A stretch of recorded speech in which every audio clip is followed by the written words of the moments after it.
ஜேர்மனுக்கு நீங்கள் அனைவரும் அடிக்கடி போகக்கூடியவர்களாக இருப்பீங்கள். அப்படி போயிருக்க கொலோன் என்ற அந்த ஊரில் இருக்கிற ஒரு சர்ச், மிகப்பெரிய பிரமாண்டமான அமைப்பை கொண்ட இந்த சர்ச்சை நீங்கள் சுற்றி பார்த்துருப்பீங்க. ஆனால் சில நேரம் அந்த சர்ச்சினுடைய வரலாறு உங்களுக்கு தெரியாமல் இருக்கலாம். அதற்காகத்தான் இந்த காணொளி. வாருங்கள், இந்த சர்ச்சினுடைய வரலாற்றை அறிந்து கொள்வோம். பிரெஞ்சு மொழியில் லா கேத்தட்ரால் து கொலோன் என்று அழைக்கப்படும் இந்த தேவாலயத்தை டச் மொழியில் கோன் டொம்கிரிஷ் சென்ட் பேட்ரஸ் என்று அழைத்துக் கொள்கிறார்கள். நான் சரியாக உச்சரிக்கிறேனோ தெரியவில்லை. இதுதான் அந்த நாட்டு மொழியில் அந்த தேவாலயத்திற்கு கொடுக்கப்பட்டுள்ள பெயர். அந்த பெயருக்கான பொருள் உயரமான சென்ட் பியர் சர்ச் அல்லது சென்ட் பியர் தேவாலயம் என்று கூறப்படுகிறது. கத்தோலிக்க தேவாலயமான இது 157 மீட்டர் உயரமும் 533 படிகளும் கொண்டுள்ளது. ஜெர்மனிய நாட்டில் 2வது மிக உயரமான தேவாலயமாக இது கருதப்படுகிறது. அது மட்டுமல்லாது உலகின் 2வது மிக உயரமான தேவாலய கோபுரம் உள்ள தேவாலயம் இது என்று கூறப்படுகிறது. இத்தேவாலயத்தை 1248 ஆண்டு கட்டத் தொடங்கி 1880 ஆண்டு கட்டி முடிக்கப்பட்டிருக்கிறது. கோத்திக் என்ற ஸ்டைலை கொண்டுதான் இந்த தேவாலயம் கட்டப்பட்டிருக்கின்றது. தற்பொழுது உள்ள கேளின் ரயில்வே நிலையத்தின் வாயிலின் அருகிலேயே இந்த தேவாலயம் அமைய பெற்றிருக்கிறது. அல்லது இந்த தேவாலயத்தின் அருகில்தான் கேளின் அல்லது கொலோன் என்று அழைக்கப்படுகிற ஊரின் முக்கியமான புகையிரத நிலையம் அமைக்கப்பெற்றிருக்கின்றது. இத்தேவாலயத்தின் அருகிலே இந்நகருக்கான முக்கிய மொனிமெண்ட் இடங்களும் இருக்கின்றது. அதாவது அருங்காட்சியகங்கள், 2ஆம் உலகப் போரின் பழைய சிறைச்சாலைகள் என்று இக்கோயிலின் அருகிலேயே அமைக்கப்பெற்றுள்ளன. உலகத்தில் உள்ள கோத்திக் வடிவமைப்பு கொண்ட தேவாலயங்களில் இத்தேவாலயம் விசாலமான கோத்திக் வடிவமைப்பை கொண்ட தேவாலயமாக பார்க்கப்படுகின்றது. இதன் உண்மைத்தன்மையான வடிவமைப்பை ஏற்றுக்கொண்ட யுனெஸ்கோ 1996 ஆண்டு உலக பாரம்பரிய பட்டியலில் இத்தேவாலயத்தின் பெயரையும் இணைத்துக் கொண்டுள்ளது.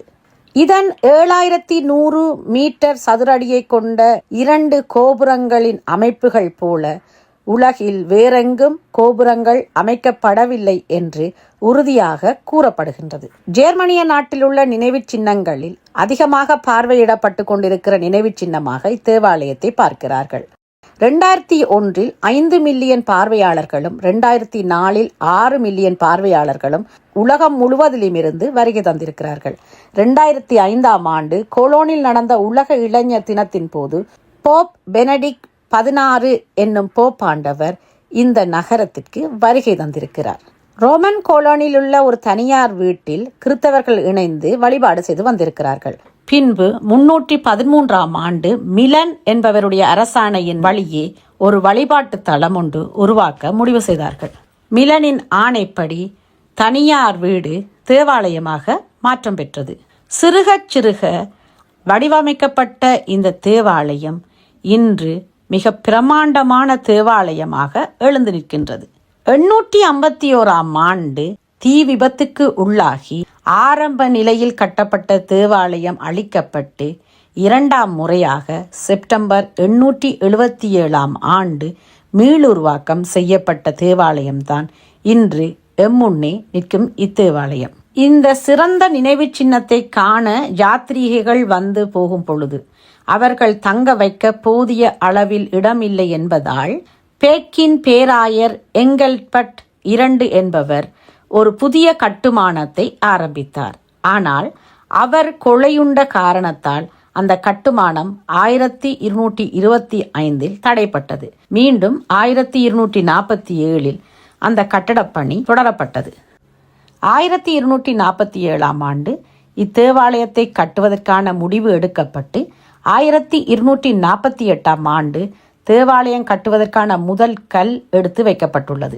பின்னர் 27 செப்டம்பர் 1322 ஆண்டு இந்த தேவாலயம் வடிவமைக்கப்பட்டது. 1380 வடக்கு திக்கை நோக்கி இருக்கும் கோபுரத்தை வடிவமைக்கப்பட்டது. இந்த வழியில் படிப்படியாக இந்த தேவாலயம் கட்டி முடிக்கப்பட்டுள்ளது. இத்தேவாலயத்தின் கோபுரங்களை பார்க்கும் பொழுதே பிரமிப்பு ஒட்டிக்கொள்கிறது. கோயில் வாயிலில் அமைக்கப்பட்டுள்ள 2 கதவுகளை பார்க்கும் பொழுது அதன் வேலைப்பாடும் அதன் பலமும் அறியக்கூடியதாக இருக்கின்றது. ஒருவரால் இழுத்து மூட முடியாத கதவாக, பலம் உடைய கதவுகளாக அவை இருக்கின்றன. இவற்றையெல்லாம் தாண்டி கோயிலுக்குள் செல்லும் பொழுது நீண்ட பெரும் மண்டபம் எம்மை மேலும் ஆச்சரியத்துக்குள் கொண்டு செல்கிறது. நான் இந்த தேவாலயத்திற்கு சென்றிருந்த பொழுது பிரார்த்தனை நடந்து கொண்டிருந்தமையால் அந்த பிரார்த்தனையில் பாடப்பட்ட பாடல்கள் மனதை உருக்கும் பாடல்களாக இருந்தது. கத்தோலிக்க சர்ச் என்ற வடிவம் இருந்தாலும் கூட தேவாலயத்தின் உள்ளும் வெளியிலும் பிரமாண்டம் என்ற ஒரு விடயம் நிச்சயமாக உள்ளதை அறியக்கூடியதாக இருக்கிறது. அது மட்டுமல்லாமல் அந்த தேவாலயத்தின் புனிதத்தன்மையை தேவாலயத்திற்குள் நுழைந்த உடனேயே அறிந்து கொள்ளக்கூடியதாக இருந்தது. நீங்களும் இந்த தேவாலயத்துக்கு சென்று பாருங்கள். அதனுடைய பிரமாண்டத்தையும் சிறப்பையும் புனிதத்தையும் உங்களால் அறிந்து கொள்ளக்கூடியதாக இருக்கும். அதுவரையில் உங்களிடமிருந்து விடைபெறுவது உங்கள் பிரியாளவன். நன்றி, வணக்கம்.